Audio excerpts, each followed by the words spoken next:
Hi PTAs.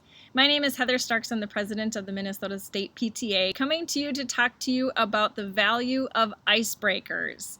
I often get a lot of eye rolling and, oh, Heather, we're not doing icebreakers, are we? When I mention icebreakers, but I think that they have a really high value in PTA meetings, and I want to take this video to explain why. If you think about the purpose of your PTA meetings, there are many different purposes, one of which is information sharing. You should be, and all PTA meetings should be sharing information about what's going on in the school community, what's going on in the PTA community. That's a very important component. Another component is shared decision making. You're determining how you're spending your money. You're determining what your events are going to be for the year.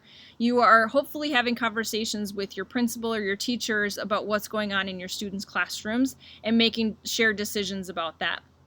But another component is connecting families to the school community and to each other. And one of the ways that you can make those connections is through icebreakers. And icebreakers help with membership retention, they help with volunteer recruitment, and they help with leadership development. The membership retention piece is likely your September and October meetings have the highest attendance of your entire year. People are energized at the beginning of the school year. They're interested in what's going on in their kids' school. The weather's good. And if they're new to the school, it's a great way for them to get connected. And you've probably done some pretty heavy communication and marketing too in August and September to get people to come to those meetings. But then as the school year goes on, in many PTAs, that attendance starts to drop and the involvement starts to drop.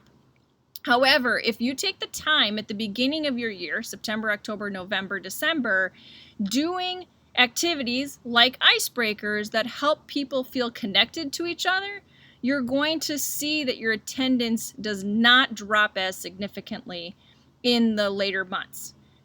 Fast forward to February, okay? It's February. It's cold. It's icy. It's dark. It's just like you really just don't want to leave your house once you've come home, right? What is going to get someone to come to your meeting? Number one, that information sharing. If there's something that's going to be shared at that meeting that they feel is valuable, they may come. The shared decision making. If there's going to be a decision or a vote of importance, they may come. But if they've made connections and they have friends at those meetings or they have a vested interest in what's going on because they care about that connection, they will come in February. So this is a chance for you to make some investment now in the fall that will pay off in your winter and spring meetings, okay? Volunteer recruitment. You need a chair for the spring carnival. Who are you going to go and ask to chair that event? You're not going to ask a stranger you've never talked to before. You are going to talk to someone that you have a connection with.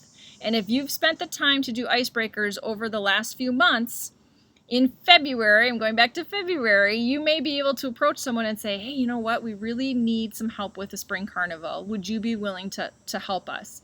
If you have that relationship with that person as a volunteer, you may be able to recruit them into something bigger and better. Okay? And then leadership development. Icebreakers don't need to be run by the president of the organization. They don't even need to be run by a board member. If you have a member that you think would be a really great person to say, hey, would you coordinate and run the icebreakers for each of our meetings? It's a chance to give someone something fairly easy to do at a meeting and give them an opportunity to start leadership development in your organization, and then they can move up from there.